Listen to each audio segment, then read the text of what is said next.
éléments des ponts métalliques viennent d'être réceptionnés par l'Office des routes dans la province du Nord Kivu. Ces matériels vont permettre la construction de quelques infrastructures de base à travers le pays. L'association Umoja de Kampemba dans le Haut-Katanga a été formée sur les techniques de gestion de la chenille légionnaire du maïs qui détruit les champs des producteurs. Reportage à suivre dans ce journal. Madame, Messieurs, bonsoir, bienvenue aux 19h sur la radio-télévision nationale congolaise. Quinzaine patriotique de soutien aux forces armées de la République démocratique du Congo, un programme qui vise à soutenir nos vaillants soldats au front dans l'Est de la République démocratique du Congo. Il a été lancé par le ministre de la Jeunesse Yves Bounkoulou, nous dit Pierre Mbouissaïdi dans ce reportage. Intégrité et médiation électorale décide d'apporter son soutien au processus électoral en cours en République démocratique du Congo. C'est la raison de cette rencontre entre le rapporteur adjoint de la commission électorale nationale indépendante Paul Moïno Moulemberi et une délégation de cette institution. Leurs échanges ont porté également sur les questions qui intéressent le fonctionnement de la commission d'intégrité et médiation électorale, conduite par son coordonnateur Jean Akakiwa, accompagné M. Pierre Claver Kalonda, représentant de l'Electoral Institute of Southern Africa. À l'issue de cette entrevue, le coordinateur de la CIME en a donné la substance. Dans le cadre du processus électoral à court, c'est que la CIME qui est dans la médiation peut faire. Nous avons pu cerner les aspects liés à certaines montées de discours qui ne semblent pas corroborer l'aboutissement heureux du processus. Jean Akakiwa a en outre évoqué l'organisation d'un atelier de planification des activités de sensibilisation, de mobilisation et de médiation dans les tout prochains jours à Kinshasa. L'objectif est de participer à ce que les élections se déroulent de manière apaisée et que les résultats qui en résulteront ne puissent ébranler la paix sociale. Et donc là de suivre la rencontre entre la commission d'intégrité et médiation électorale avec le rapporteur adjoint de la centrale de la commission électorale nationale indépendante qui apporte son appui dans la sensibilisation, la mobilisation et la médiation. Animé hier par Patrick Mouyaya, le porte-parole du gouvernement a annoncé la suppression des 14 taxes, ce qui va rendre l'économie congolaise attractive et donner à la RDC l'opportunité d'inviter plusieurs investissements. On écoute le porte-parole du gouvernement dans cet extrait choisi par la rédaction. Contre les préoccupations exprimées par l'AFEC, disons mieux les exportateurs de la partie Nord Kivu, vous avez une taxe qui est supprimée. Vous en avez une autre qui doit subir le rabattement des taux. C'est une réponse structurelle. La taxe qui est supprimée, c'est le frais de couverture des cafés à l'exportation via les ports de Mombasa et d'Aresla. Celle-là, elle est supprimée. Ce prélèvement est supprimé. Le deuxième prélèvement, c'est les certificats d'origine internationale. Là, les taux devront être baissés. Mais ce n'est pas le ministère du Commerce seul qui va décider de cela. Nous le ferons en interaction avec le ministère sectoriel, le service concerné, parce que c'est vrai, nous supprimons certaines taxes. Nous voulons que les taux d'autres taxes puissent baisser, mais nous devons veiller aux équilibres financiers nécessaires pour que la mission des services publics confiée à ces établissements publics puisse continuer à être exercée. Mais les décisions sont là. Il n'y a pas de problème de ce côté-là. Une délégation de l'Office des routes est arrivée dans la ville de Goma pour réceptionner les conteneurs contenant des ponts métalliques modulaires, ponts commandés par le gouvernement congolais. Les précisions dans ce reportage. L'Office des routes séjourne à Goma depuis dimanche 17. Et c'est dans l'objectif de réceptionner les premiers lots de ponts sur les centres attendus. Sur le terrain, il a été constaté la présence de 7 conteneurs qui se trouvent déjà à Goma. Des ponts qui vont contribuer dans la réfection des routes dont les travaux sont exécutés par l'Office des routes dans les provinces du Nord et Sud Kivu. Occasion pour Eko Tololeke Salastin de remercier les chefs de l'État pour ces gestes si louables, ainsi que les DG de l'Office des routes pour ce plaidoyer. C'est ça le projet que la population aime. Donc les ponts, ça va. Parce qu'il n'y a pas de route sans pont. Il n'y a pas de développement sans pont. Donc l'Office des routes aura 100 ponts dans un quinquennat du chef de l'État. personne n'aura, parmi ses prédécesseurs, personne n'aura fait comme le président Félix. Ça, il faut être reconnaissant. S'en suivra le dédouanement de ces ponts pour qu'ils soient déployés directement dans les lieux où ils seront affectés, a indiqué le directeur provincial de l'Office des routes Nord Kivu. Nous avons réceptionné les 7 conteneurs qui sont déjà dans l'entrepôt. Avec la délégation, ils sont venus voir en réalité si les conteneurs sont arrivés à bon. Les conteneurs sont là. Près de 100 hectares de maïs ont été cultivés de la province du Haut-Katanga, précisément de la commune de Kampemba. Les petits agriculteurs de Lubumbashi ont procédé à la récolte dans ce champ avec l'appui de l'ONG Land O'Lakes. Reportage. L'agriculture reste le fondamental économique pour le développement de la République démocratique du Congo. À ce titre, sous l'encadrement technique de l'ONG Land O'Lakes Venture 37, l'association agricole Umoja de Kampemba dans les territoires de Kambo va procéder en cette saison culturelle 2022 à la récolte du maïs sur 85 hectares situés dans le groupement Mukumbi au village Kampemba. Les experts du projet de lutte contre la chenille légionnaire d'automne ont réuni le petit producteur de maïs autour de champs écoles paysans où ils ont appris la bonne pratique culturelle au détriment de pratiques paysannes en vue de prévenir et de minimiser les effets néfastes de la dite chenille. Au terme de la formation de bonnes opérations culturelles, les membres de l'association agricole Umoja de Kampemba ont pu cultiver 170 tonnes de maïs dont la récolte a été lancée par le représentant du ministère provincial de l'agriculture, l'inspecteur provincial du secteur agricole Kakouji. Auparavant, le chef de projet de lutte contre la chenille légionnaire d'automne en République démocratique du Congo, Moustapha Gaye, avait décrit la portée de cette campagne agricole. L'endroit où on a découvert pour la première fois la chenille légionnaire d'automne. Résultat immédiat, en l'espace de 2 campagnes, ils ont fait, l'association a fait des progrès extraordinaires.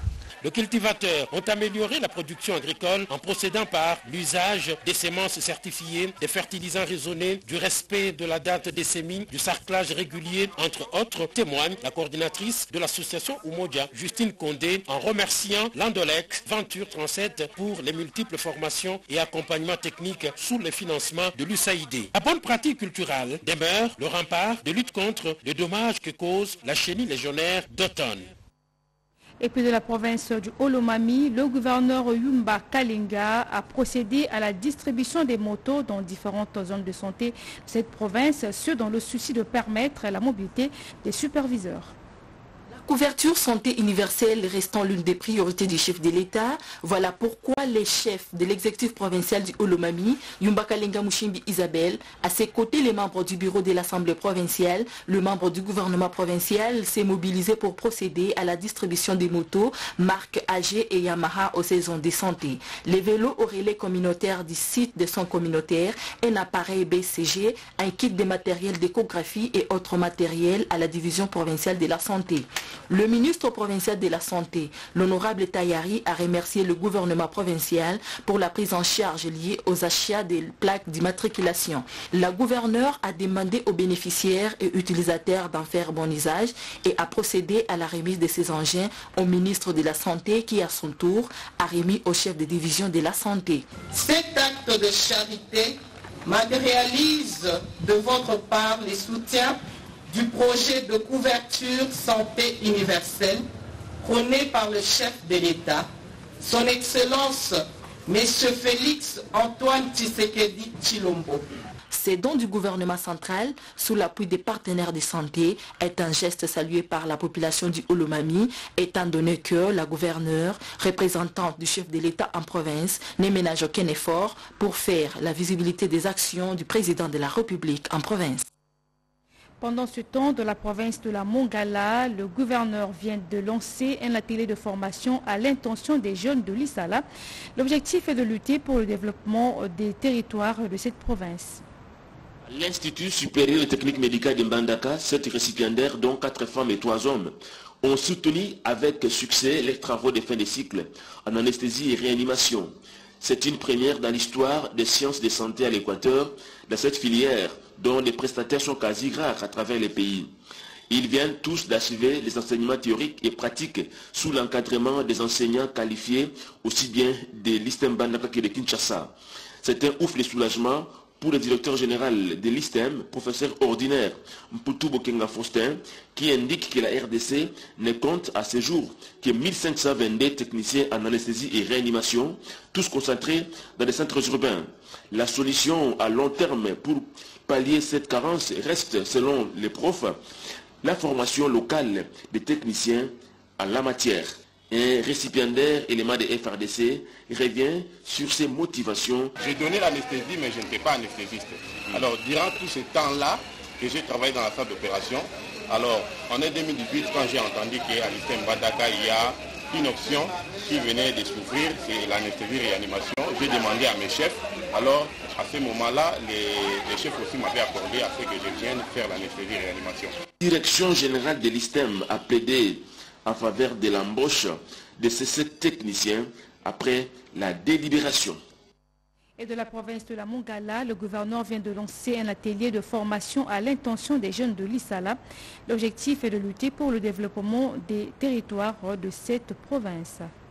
2022 restera une date mémorable à inscrire dans les annales de la province du Kassai central. En effet, le gouverneur de province du Kassai central, John Kabeya Shikai, a été présenté officiellement aux cadres et agents de la police nationale congolaise du Kassai central. C'était à l'occasion d'une prise d'armes alignée et bien disciplinée conduite par les commissaires provinciaux et commissaires supérieurs principal Aimé Claude Wassongoloa. Invité à s'adresser aux hommes des troupes, le numéro 1 du Kassai central a dit toute sa satisfaction d'être en présence de ceux-là même qui sont chargés de la protection de la population.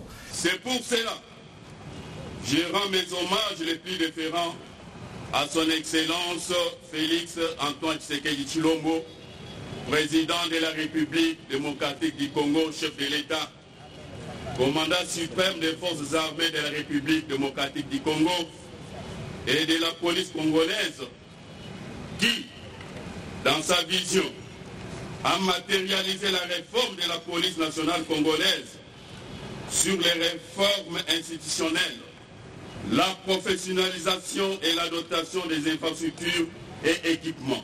Il les a exhortés à attiser le feu ardent de la proximité qui se résume dans la vision du chef de l'État, commandant suprême des forces armées de la République démocratique du Congo et de la police nationale congolaise, Félix Antoine Tshisekedi Tshilombo, qui stipule le peuple d'abord. Vient donc là de suivre le gouverneur de la province du Kassai central qui a été présenté aux autorités policières. Et puis le territoire de Madimba se met sur le rail de développement. Une structure regroupant les filles et fils de Madimba a mis en place son comité directeur pour soutenir les initiatives de développement de la province. Les anciens territoires du pays, si pas les premiers de la République démocratique du Congo. Et ce territoire est confronté à des difficultés de plusieurs ordres. Pas de route, une déforestation exponentielle, chute de la production agricole, manque d'infrastructures scolaires et sanitaires et autres. Face à ces tableaux sombres, Sanda Madimba se met en première ligne pour relever les défis de développement de ces territoires. Pour ce faire, à l'issue de son assemblée générale constitutive, en présence des forces vives de ces territoires, un comité provisoire a été mis en place pour préparer les textes constitutifs et placé sous la présidence de Félicien Malanda. Nous avions raisonné pour créer cette association, vu ce que nous sommes en train de traverser dans notre territoire. Nous avons donné le nom de Sanda Madimba. Un Sanda, c'est un arbre totem. Dans tous nos villages, nous les Bakongo, quand vous arrivez, il y a cet arbre-là qu'on appelle un Sanda. Quand il y a des problèmes, la population court autour de cet arbre pour résoudre les problèmes. C'est comme ça que nous avions raisonné pour dire nous devons tous être sous ce grand arbre totem Sanda Madimba pour essayer d'étudier ensemble, fils et filles de Madimba, ensemble pour étudier les problèmes de notre territoire. Sanda Madimba se donne donc la vocation de servir des cadres fédérateurs pour canaliser les aspirations de développement des filles et fils de ces territoires. Nous sommes au deuxième jour des examens d'État, revenons sur ce qu'a été la première journée au cours de ces grandes activités. C'est Kingandu, dans le territoire des Gungu, que le gouverneur de la province du Kwilu, Willy Itundala Hassan, a procédé au lancement officiel des épreuves d'examen d'État édition 2022. À la cérémonie de lancement de ces épreuves en présence de quelques membres du gouvernement provincial, membres du comité provincial de sécurité et quelques hauts placés du secteur de l'EPST. Tout a commencé par les mots introductifs du directeur provincial de l'EPST de la province éducationnelle Kwilu 3 qui a plus axé son speech sur la statistique, l'ouverture de la malle et de plis d'examen pour la certification en présence des élèves présents et en second lieu, le gouverneur Willy Tshundala distribue les items et visite quelques centres d'examen, question d'encourager ses finalistes avec la bénédiction du père Kiré de la mission Kingando. Bien avant ce lancement, le gouverneur Willy Tshundala a posé la première pierre des constructions de l'Institut Kisunzu dans le secteur portant le même nom.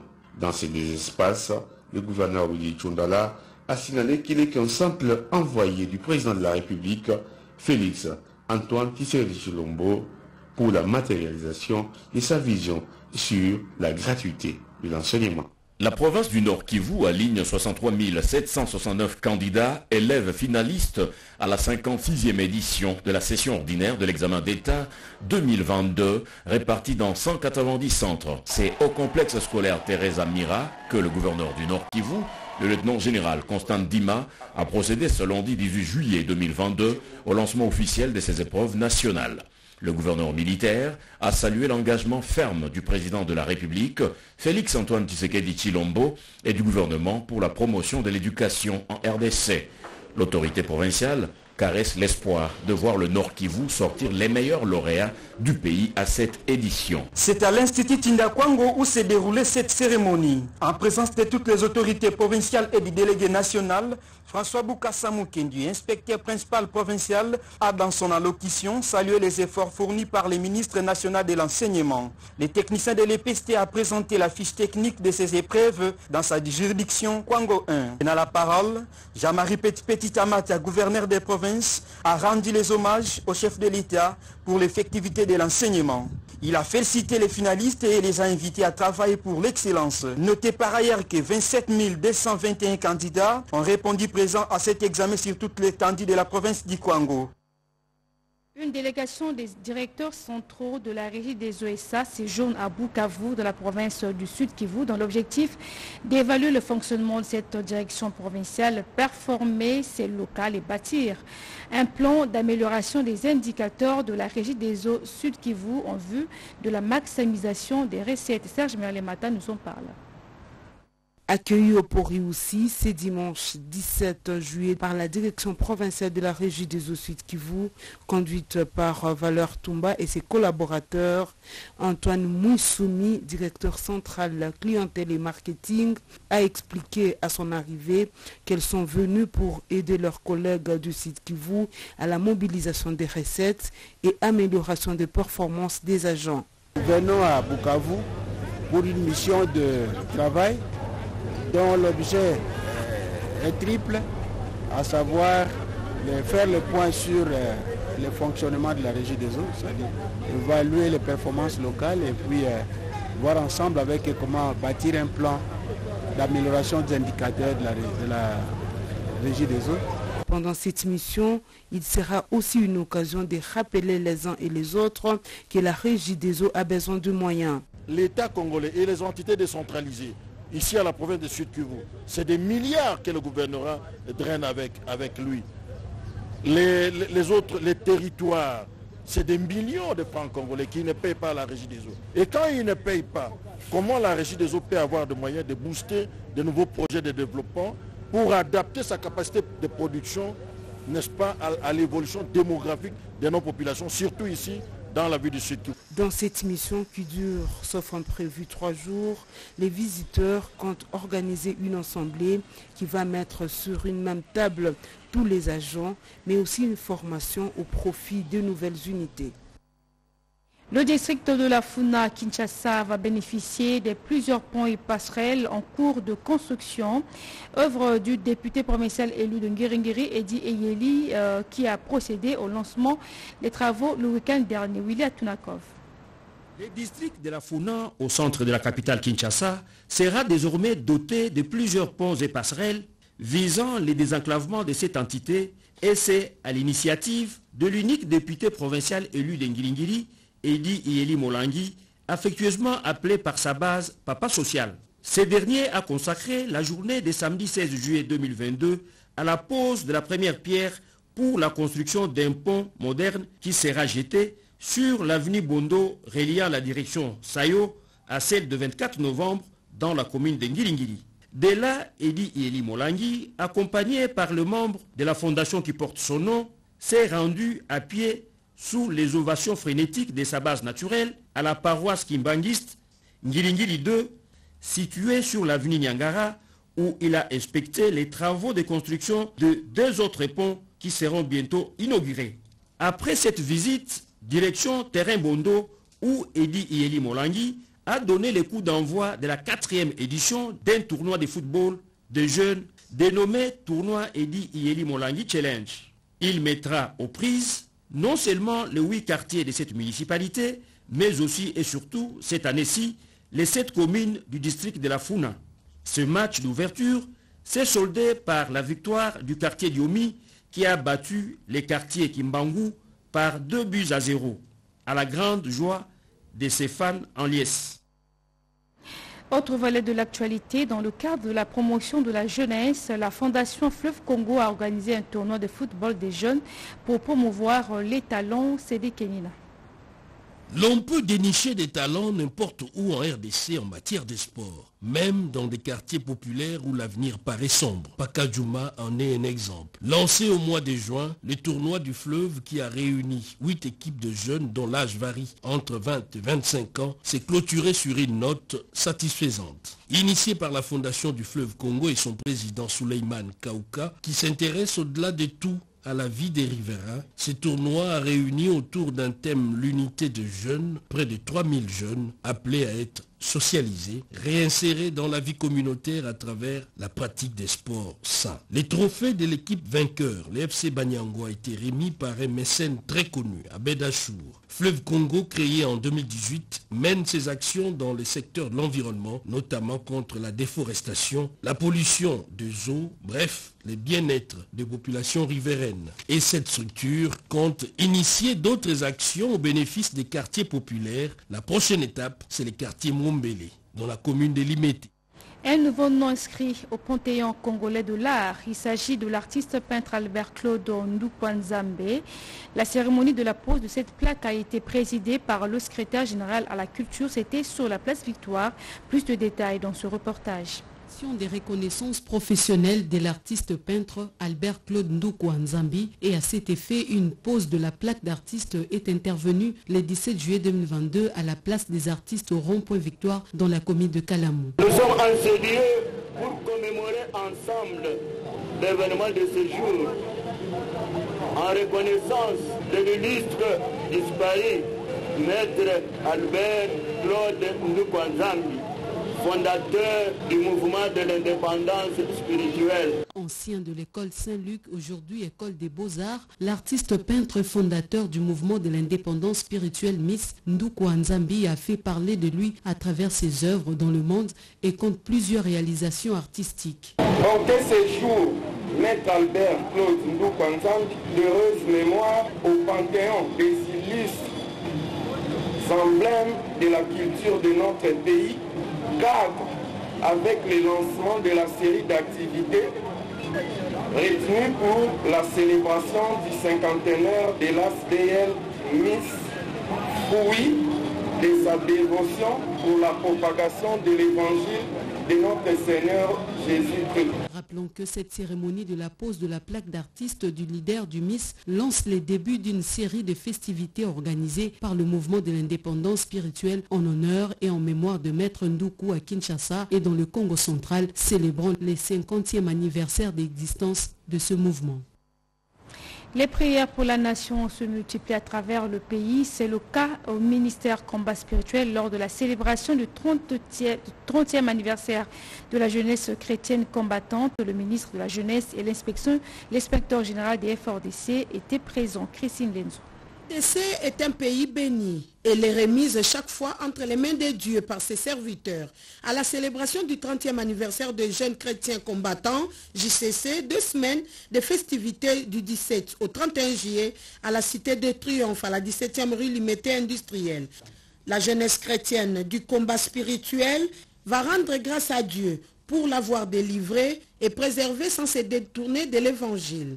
Il est aussi prévu la formation des jeunes entrepreneurs dans divers secteurs afin d'assurer réellement une bonne relève dans ce ministère du combat spirituel, œuvre du couple Olangui d'heureuse mémoire. Là où nous sommes arrivés, nous venons avec une attitude de reconnaissance. C'est même la raison de notre thème, rendez grâce à Dieu qui nous a délivrés.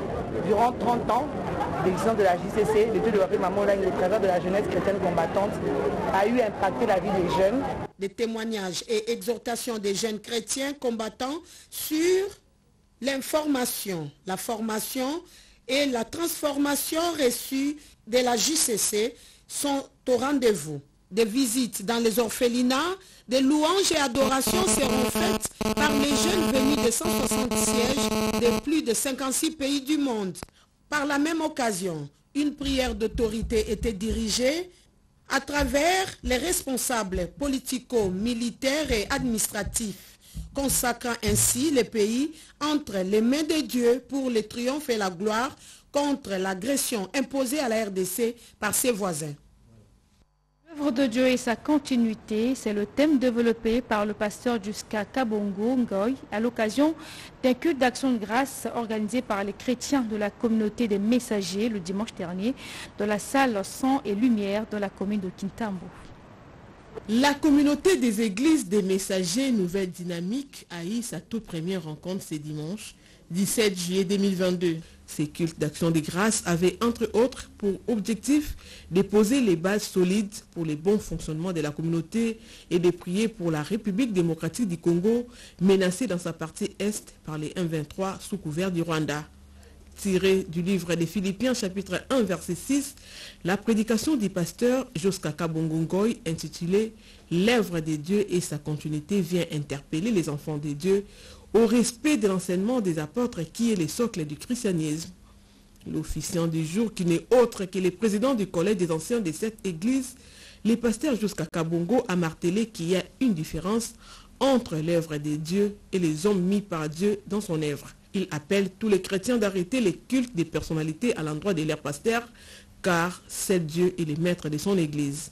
L'église des messagers est parmi les rares églises dont les 4 visionnaires ont eu un message précis pour la RDC à l'époque Zaïre. Le président du collège des anciens, dans sa double casquette de pasteur et secrétaire général au ministère des Affaires étrangères, pense que la situation à l'est du Congo a été révélée aux 4 messagers et rassure que seul le Seigneur Jésus-Christ pourra mettre fin à cette guerre. Il a exhorté les membres de sa communauté à soutenir les FARDC dans la prière en encourageant nos vaillants soldats de se battre pour qu'aucune partie de la République ne soit arrachée par les forces étrangères. Nous les encourageons, nous sommes derrière les autorités, que ce soit politique, que ce soit militaire. Nous sommes derrière et par des prières et nous sommes convaincus que nous aurons la victoire et que aucun territoire de notre pays ne sera conquis. Plusieurs personnalités congolaises ont pris part à ces assises, en l'occurrence le conseiller principal du chef de l'État en matière des mines, M. Ablavi Eboma, et les dirkaba honoraires du chef de l'État, Geti Panoupanou, respectivement pasteurs et fidèles de l'Église.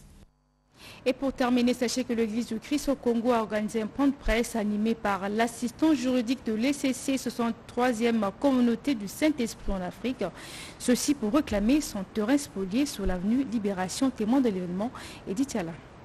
Un certificat d'enregistrement au nom d'une personne morale, en l'occurrence Église du Christ au Congo, 63e communauté du Saint-Esprit en Afrique, ne peut pas faire l'objet d'une donation par une personne physique. Par un point de presse à son siège national, avec toutes les pièces qui l'attestent, l'ECC réclame en bon droit la propriété de sa parcelle sur l'avenue des Libérations, numéro 4944, dans la Kika-Savubu.